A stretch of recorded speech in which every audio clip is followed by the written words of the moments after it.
আজকের এই ভিডিওটা স্কিপ করা মানে আগামী কম্পিটিটিভ যে কোনো এক্সামের মধ্যে আপনার 1 থেকে 2 মার্ক মিস করা। আজকে আমরা ডক্টর মোহাম্মদ ইউনূসের জীবনীটা একদম শর্টকাটে জেনে নেব, পাশাপাশিভাবে তার প্রাপ্ত মেডেলগুলো বা অ্যাওয়ার্ডগুলো এবং 30 যে তথ্যটা রয়েছে যেটা আমাদের বর্তমান পারপাসের সবচেয়ে ইম্পর্টেন্ট জিনিস, এই সম্পর্কে একটু জেনে নেব। চলুন কথা না বাড়িয়ে শুরু করি। প্রথমত ডক্টর মোহাম্মদ ইউনূসের জন্মগ্রহণ করেন হচ্ছে 1940 সালে। উনি ছিলেন তার 9 ভাই বোনের মধ্যে তৃতীয়। তার বাবার নাম ছিল বা পিতা হচ্ছে দুলা মিয়া এবং মাতা ছিলেন হচ্ছে সুফিয়া খাতুন। তিনি লালবাজার প্রাইমারি স্কুল যে রয়েছে চট্টগ্রামের, এই লালবাজার প্রাইমারি স্কুল থেকে তার প্রাথমিক শিক্ষা শেষ করেন।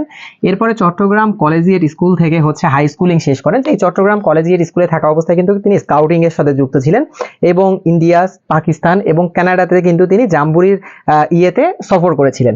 এর পরবর্তীতে তিনি কলেজ হিসেবে চট্টগ্রাম কলেজে যোগদান বলতে পড়াশোনা করেন। এরপরে ঢাকা ইউনিভার্সিটিতে তিনি ইকোনমিক্স ডিপার্টমেন্টে ভর্তি হয়ে যান। সেখান থেকে পড়াশোনা শেষ করার পরে চট্টগ্রাম কলেজের লেকচারার হিসাবে 1961 সালে জয়েন করেন। ওকে, এই যে লেকচারার হিসাবে জয়েন করলেন, এর পরপরই ইনি 1965 সালে 61 সালে জয়েন করেন। 1965 সালে তিনি ভ্যান্ডারবিল্ট বিশ্ববিদ্যালয়ে কিন্তু চলে যান পিএইচডি করার জন্য। পিএইচডি শেষ করার পরে যখন বাংলাদেশ স্বাধীন হয়ে গেল, 1972 সালে তিনি দেশে এসে সরকারের পরিকল্পনা কমিশনে কিন্তু কাজ করতে শুরু করেন। কিন্তু তার আসলে পরিকল্পনা কমিশনের যে কাজটা, এটা এত বেশি ইন্টারেস্টিং লাগে নাই তার কাছে, যার কারণে তিনি আমার ইউনিভার্সিটি, আপনারা জানেন আমি চিটাগং ইউনিভার্সিটি থেকে পড়াশোনা করেছি, এই চিটাগং ইউনিভার্সিটির ইকোনমিক্স ডিপার্টমেন্টে হচ্ছে তিনি অ্যাসোসিয়েট প্রফেসর হিসেবে জয়েন করেন 1972 সালে, অর্থাৎ পরিকল্পনা কমিশন, এবং এটা সেম একই বছরে ওনার এখানে কাজ করতে ভালো লাগেনি জন্য এখানে চলে এসেছেন এবং ডিপার্টমেন্টাল হেড হিসেবে তিনি কিন্তু এখানে জয়েন করেছেন।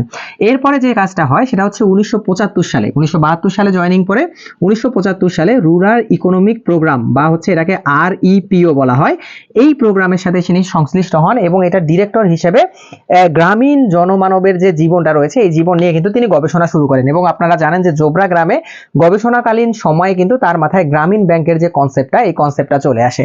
তো আলটিমেটলি এই যে প্রোগ্রামের পরে 1983 সালে তিনি গ্রামীণ ব্যাংক প্রতিষ্ঠা করেন এবং এই গ্রামীণ ব্যাংক প্রতিষ্ঠার পরে এরপরে একটা সাল আছে 1989 সাল। এই সালে কিন্তু গ্রামীণ ব্যাংক ট্রাস্ট তিনি হচ্ছে গঠন করেন এবং 1997 সালে কিন্তু আমাদের দেশে গ্রামীণ ফোন, যা আমরা যেটাকে হচ্ছে জিপি সিম বলি আর কি, গ্রামীণ ফোন, এই গ্রামীণ ফোন চালু হয় হচ্ছে 1997 সালে। এই যে গ্রামীণ ব্যাংক চালু করলেন 1983 সালে এবং মাইক্রো ক্রেডিট সম্পর্কে যে ধারণা দিলেন, এই ধারণার জন্য 2006 সালে তিনি কিন্তু শান্তিতে নোবেল পুরস্কার পান। এই যে 2006 সালে শান্তিতে নোবেল পুরস্কার পান এবং এই নোবেল পুরস্কার পাওয়ার পর থেকে 14 জানুয়ারি কিন্তু ইউনুস ডে পালন করা হয়। আপনারা এই তারিখটা ভালোভাবে মনে রাখবেন যে 14 জানুয়ারি কিন্তু ইউনুস ডে পালন করা হয়। এর পরবর্তীতে এই যে ইউনুস ডে পালন হচ্ছে 14 জানুয়ারি লেখা আছে। এরপরে হচ্ছে তিনি কিন্তু এই নোবেল পুরস্কারের পাশাপাশি বারাক ওবামা কর্তৃক আরেকটা পুরস্কার পেয়েছিলেন যেটাকে বলা হয় প্রেসিডেন্সিয়াল মেডেল অফ ফ্রিডম। এটা পান হচ্ছে 2009 সালে। প্রাইজের নামগুলো এবং সালগুলো খুবই খুবই খুবই এসেনশিয়াল, আপনাদের মনে রাখতেই হবে, বিভিন্ন কম্পিটিটিভ এক্সামে কিন্তু এখান থেকে কোশ্চেন আসতে পারে। এর পরবর্তীতে যে পুরস্কারটা ইনি পান এটা হচ্ছে কংগ্রেশনাল মেডেল, গোল্ড মেডেল, যেটা ইনি 2010 সালে পান। তাহলে তিনটা খুব ইম্পর্টেন্ট মেডেল বা তিনটা খুব ইম্পর্টেন্ট পুরস্কার, একটা হচ্ছে নোবেল পুরস্কার, একটা হচ্ছে প্রেসিডেন্সিয়াল মেডেল অফ ফ্রিডম, আর একটা হচ্ছে কংগ্রেশনাল গোল্ড মেডেল। এই তিনটা, একটা 6 সালে, একটা 9 সালে এবং একটা 10 সালে পান। এই তিনটা মেডেল একত্রে পেয়েছেন এরকম ব্যক্তির সংখ্যা পৃথিবীতে 7 জন।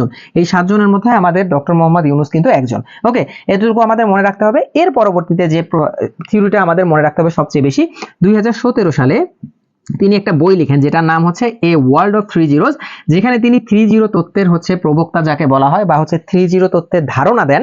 এই তত্ত্বটা কিন্তু বর্তমান বিশ্বে একটা পপুলার তত্ত্ব এবং বড় বড় ইকোনমিস্ট থেকে শুরু করে বিভিন্ন দেশের মধ্যে এই তত্ত্বটা নিয়ে প্রচুর পরিমাণে চর্চা হচ্ছে। এখন কার্যতই আপনার মনে প্রশ্ন আসতে পারে অথবা প্রিলিমিনারিতে এক্সামের মধ্যে পরীক্ষায় প্রশ্ন আসতে পারে যে 3 জিরোগুলো দ্বারা আসলে কি বোঝায়, 3টা জিরো দিয়ে কি বোঝায়।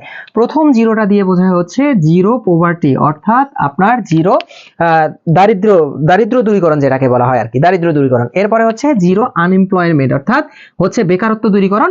এবং 3 নাম্বার জিরোটা দিয়ে বোঝায় হচ্ছে জিরো নিট কার্বন ইমিশন, অর্থাৎ কার্বন ইমিশন বা কার্বন নিঃসরণকে দূরীকরণ বোঝানো হয়। ওকে, এই 30 তত্ত্বটা কিন্তু খুবই ইম্পর্টেন্ট এবং গত যে অলিম্পিক হয়েছিল এই অলিম্পিকে কিন্তু ডক্টর মোহাম্মদ ইউনুস প্রধান অতিথি ছিলেন শুধুমাত্র এই 30 তত্ত্বের উপর বেস করে। এর পরবর্তীতে যেটা হয় সেটা হচ্ছে এখন পর্যন্ত 30 বা 3টা জিরো যে রয়েছে, এই 3টা ক্রাইটেরিয়ায় ফুলফিল করেছে এখন পর্যন্ত 4টা দেশ। প্রথমটা হচ্ছে ভুটান, দ্বিতীয়টা হচ্ছে সুরিনাম, তৃতীয়টা হচ্ছে পানামা, আর চতুর্থ দেশটা কি, এই দেশটা আপনারা একটু নিজে কমেন্ট করে জানাবেন। আমি ইচ্ছা করলে লিখে দিতে পারতাম, কিন্তু আমি চাই যে আপনারা এটা নিয়ে একটু পড়াশোনা করেন, যাতে ইন ফিউচার এখান থেকে প্রশ্ন আসলে আপনারা পারেন। চতুর্থ দেশটার নাম কমেন্ট করবেন এবং ভিডিওটাকে লাইক দিয়ে রাখবেন, বেশি বেশি শেয়ার করবেন।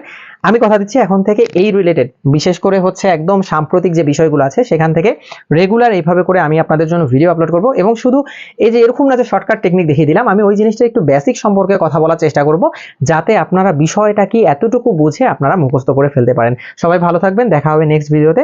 টিল দেন টাটা, আসসালামু আলাইকুম।